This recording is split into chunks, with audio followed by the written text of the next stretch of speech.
regions of the country. How well do we know what's going on in the rest of the country, throughout the country, including particularly Quebec. We have a number of people here who are scholars, experts on Quebec religion. 18 to 34-year-olds, spiritual but not religious. BC, I had 5. They're very young. Okay. You can see variations here. Neither spiritual nor religious. Some higher than that.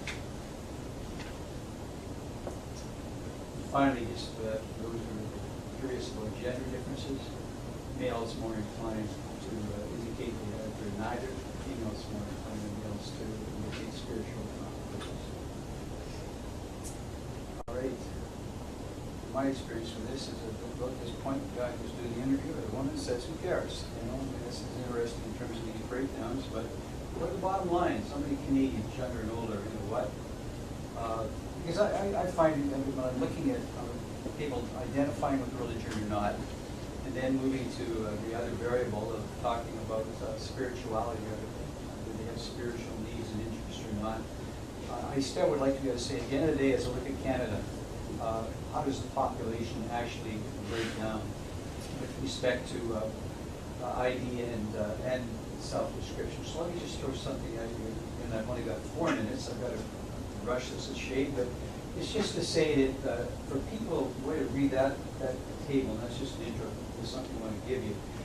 But it's just saying for those who say, yes, I have a religion of some kind, that's how they break out with respect to the spiritual, but not religious, etc. And then for people who say, no, I don't have a religion, we're saying you have those kinds of breakdowns following that. So it's relatively clear so far. So we're just simply saying, do you have religion? Yes. Do you have religion? No.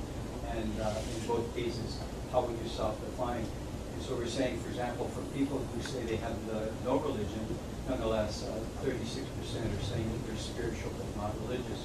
When you look at the country as a whole, and maybe we want to just focus on the 18 to 34, we're saying out of 100% of 18 to 34-year-olds, this is how they break out.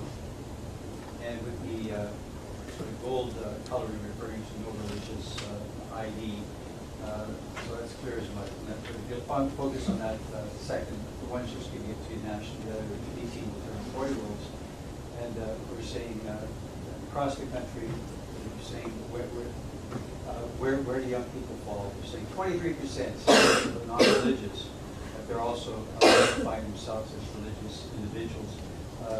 23% are neither they're neither religious nor spiritual.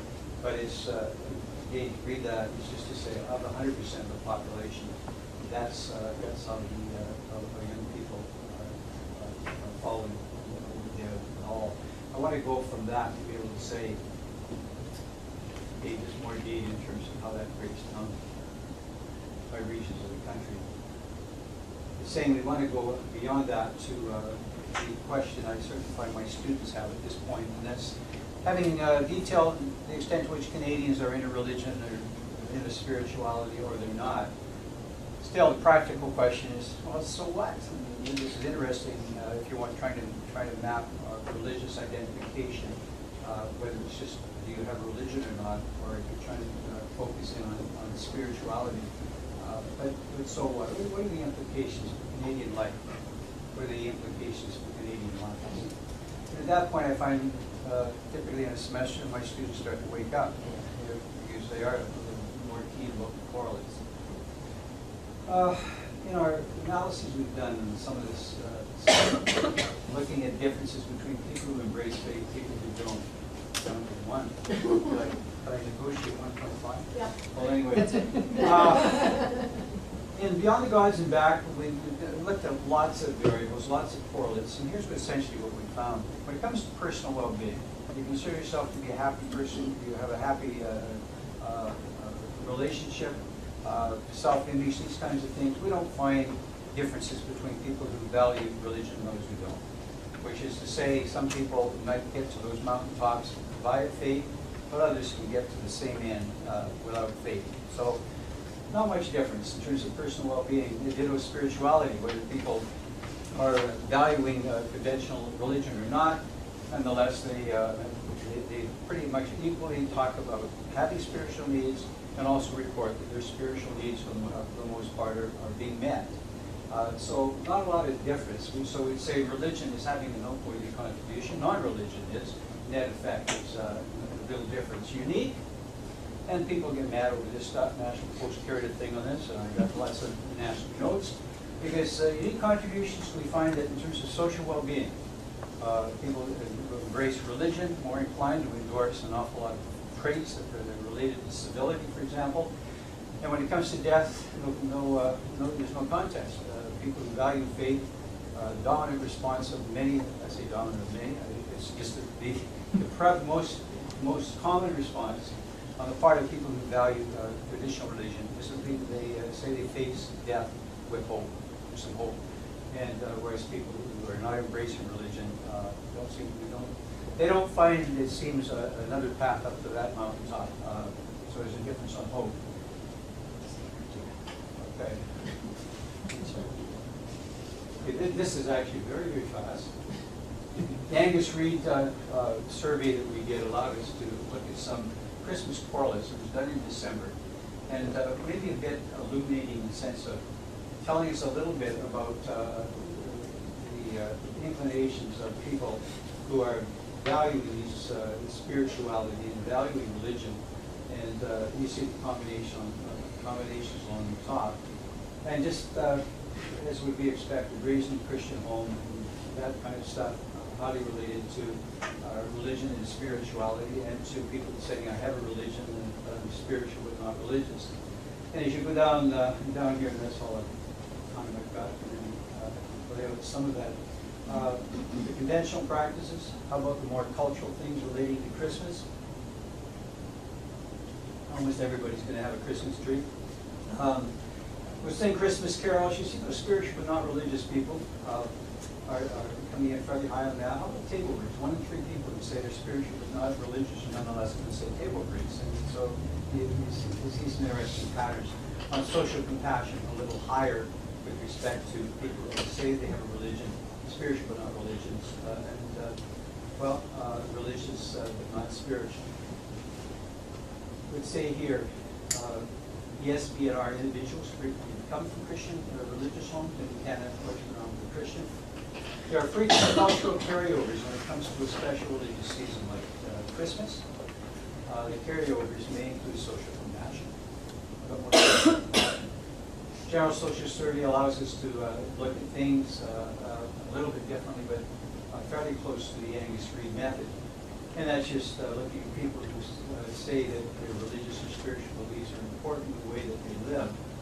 And that's how the national figures come over the GSS, and my apologies for skimming it, but that's all the time we've got. But here, when we look at some of the correlates, is there anything that's showing up? My time's up.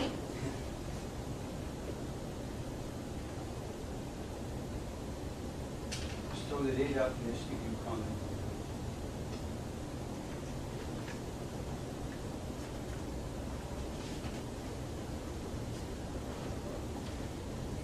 Religious practices are high among people who have a religion and who believes is important, but spiritual practices are also noteworthy for those who do not have a religion but see their beliefs as salient to them.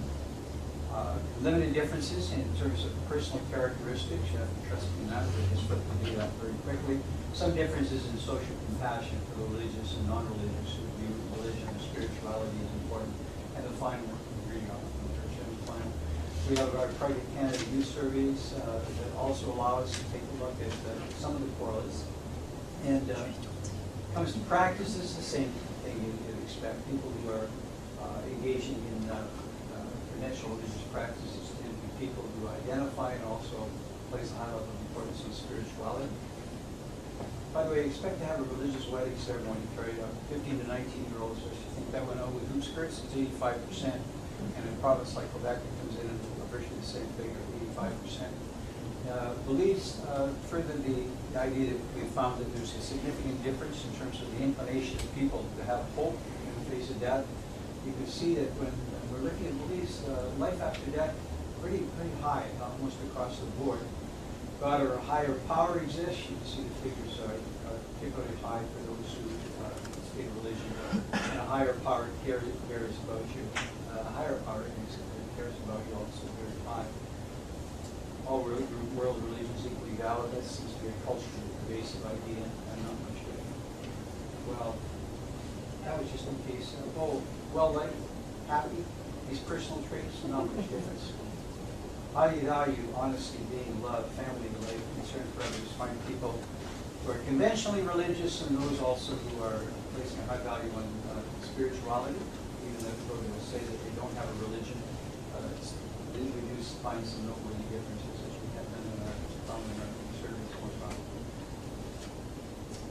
Well, that's really going over a lot of stuff. Among young people, religious identification seems particularly important. This is it. Beliefs in life after death and God's supreme power highly pervasive, regardless of ID or the value of spirituality. I was interested when one of the presentations today was talking about believing in God not being that high. Really don't find that, at least in most of the settings we're looking at. Little differences though with respect to personal characteristics. People are going to value spirituality and not in the future, going to see themselves as religious or not. It doesn't seem like it's going to matter. There's all kinds of pathways to resolving the difficulties, or at least just adjusting to life in a positive sense. Valuing spirituality associated with gratitude, value of good personal traits. So I would argue that what we're finding here, you're not interesting because I realize you only got 20th of that, and I only got a 30th of it. As I'm just giving it to you, but simply saying that when we ask the question as to so what, I guess the good news is life isn't going to be an awful lot different whether people value religion, value spirituality, or they don't, with two exceptions. One is the possibility that social compassion is going to take a hit, and the second thing is no question with respect to life after death. There's a market for that question. What happens when we die and do we care about dying? Religion seems to not have an awful lot of very viable competitors. That's it.